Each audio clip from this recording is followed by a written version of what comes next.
এই যে দেখছেন না আমি ভাজছি, তো এই জিনিসগুলোর মধ্যে 3 রকমের জিনিস আছে।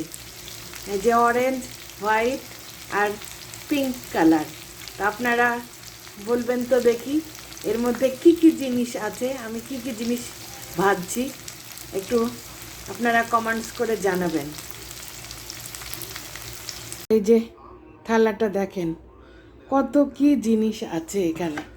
এই যে বেগুন, তারপরে সজনে ডাঁটা, কলা, এই যে মটর ডালের বড়ি, এখানে গাজর আর মিষ্টি আলু, যেটা রাঙা আলু সেটা ভাজা, আর এই যে করলা ভাজা। এইগুলো দিয়ে আমি কি রান্না করব সেটা দেখতে থাকুন। আমার খুব পছন্দের একটা তরকারি রান্না করব, আর সেটা হচ্ছে আজকে সরিষার তেল দিয়েই করব। আমরা সাধারণত সানফ্লাওয়ার অয়েলটা খাই, তো আজকে সরিষার তেল দিয়ে রান্না করব। এই যে তেল দিলাম, তেলটা গরম হয়ে গেছে, এবার 5 ফোড়ন দেব। এই যে 5 ফোড়ন দিয়ে একটু ভেজে নেব।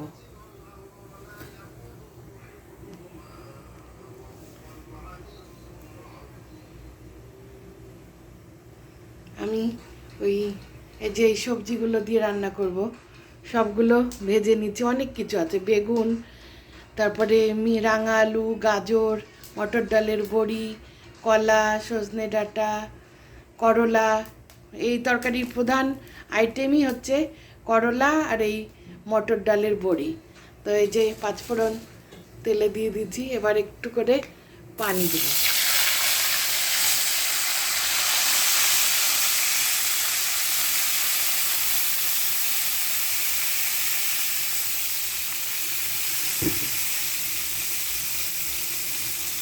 এই তরকারিতে হলুদ টলুদ দেব না, শুধু লবণ আর একটা বিশেষ মশলা আছে, সেই মশলাটা দিয়ে রান্না করব।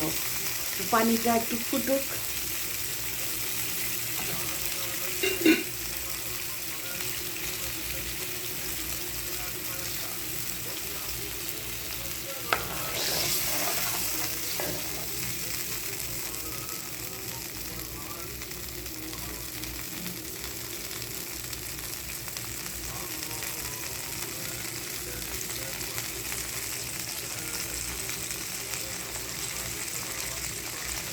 এই যে পানিটা চারিদিক দিয়ে ফুটতে শুরু করেছে, তো এবার সেই বিশেষ মশলাটা দেবো। এই যে এখানে আছে সরিষা, জিরে আর লাল সবুজ কাঁচামরিচ বাটা, এটা এবার পানিতে ঢেলে দেবো।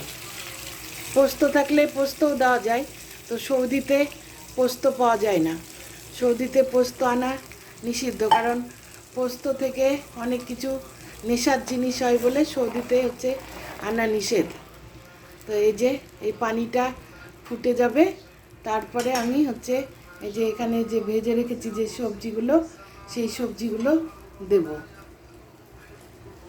এই যে পানিটা ফুটে গেছে সর্ষে বাটা দেওয়ার পরে, এবার আমি একে একে সব সবজিগুলো দিয়ে দেবো।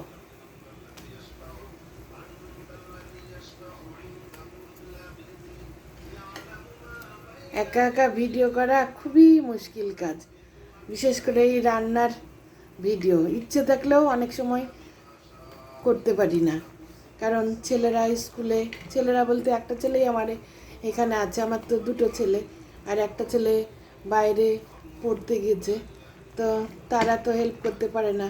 আমি তো স্কুল টাইমেই হচ্ছে রান্না করি, সেহেতু একলা একলা ভিডিও করা খুবই মুশকিল।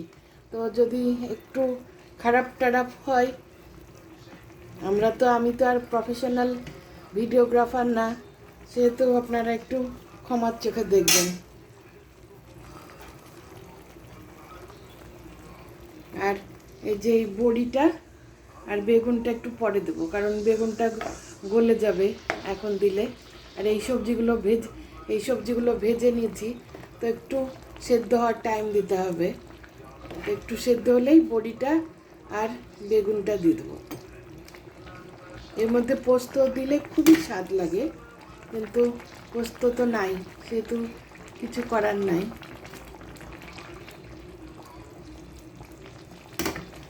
একটু সেদ্ধ হয়ে নিক, তারপরে বেগুনটা আর বড়িটা দেবো। এই যে ভালোভাবে ফুটে গিয়েছে আর একটু সেদ্ধও হয়ে গেছে। এবার এই যে এই বড়িগুলো দেবো, এই যে মটর ডালের বড়ি।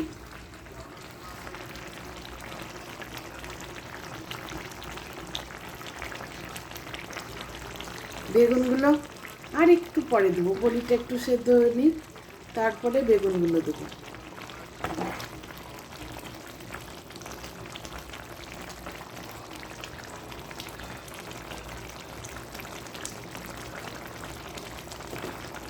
এতে একটু জাল করে দুধ দিলেও ভালো লাগে, গরুর দুধ যদি আপনি একটু দিয়ে দেন কেউ।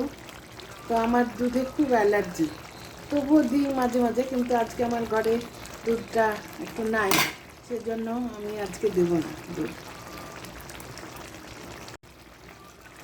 এই যে সব সবজি প্রায় ভালোভাবে সেদ্ধ হয়ে গেছে, তো এবার আমি বেগুনগুলো দিয়ে দেবো।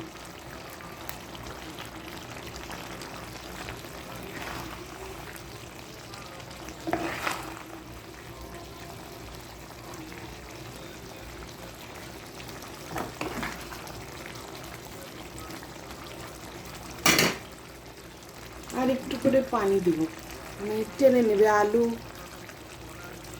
তারপরে কলা, এগুলো আছে না, টেনে নেবে ঝোলটা, তার জন্য একটু করে আমি পানি দিলাম। এই যে তরকারিটা আমার হয়ে গেছে, এবার নামানোর আগে এই যে একটু করে আমি চিনি দিয়ে দিচ্ছি। এই তরকারিটা একটু চিনি দিতে হয়, সবজিতে সাধারণত একটু চিনি দিলেই স্বাদটা বেশি বাড়ে, আর এই তরকারিটাই তো চিনি দিতেই হয়। আর এই তরকারিটার না একটা বিশেষ নাম আছে, আমি এখন বলবো না সেই নামটা, তো আপনারা একটু কমেন্টস করে জানাবেন যে আপনারা এই তরকারিটাকে কী নামে চেনেন, আর আপনারা বা কী নামেই বলেন তরকারিটা, একটু বলবেন, দেখবো যে আমার সেই বিশেষ নামের সঙ্গে মিলছে কি না।